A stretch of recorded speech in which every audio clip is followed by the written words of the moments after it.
This is my first time VIP experience and ito yung fan zone. Since wala si Jinwan, may mga ads naman ng icon sa may gateway ito. And grabe, pagod pala yung mga VIP people. My God, wala na akong ginawa kundi pumila ng pumila dyan. Wala strapping, pag-claim ng VIP kits, sa soundcheck. Muntik pa kaming malate sa soundcheck, grabe. Pero masaya siya. And ayan, pasok na kami. Parang pag upo namin nag-start agad yung soundcheck. My gosh, pas eto siya. Lapit lang ng stage. So, mas maganda talaga sa akin. And dati doon kami.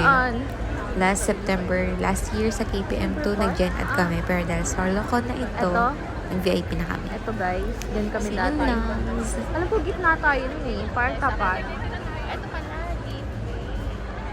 Diba? banda sa Ayan. Tapos, kita nyo yung ano guys, yung semento na yan. Diyan kami nakaupo dati. Oh my God. Grabing glow up. In 11 months. Seated na kami. Guys, ayun na, napupuno na yung Araneta. Oh my God. Ando kami dati guys. 5. Ito na kami. Grabe. Ito yung VIP seated.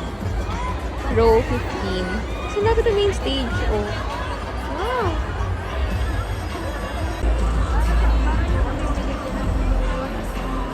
하면 경원들에게 도움을 청하세요. 없어진 물건은 털프 헬프 데스크 혹은 수화물 카운터로 가시면 됩니다.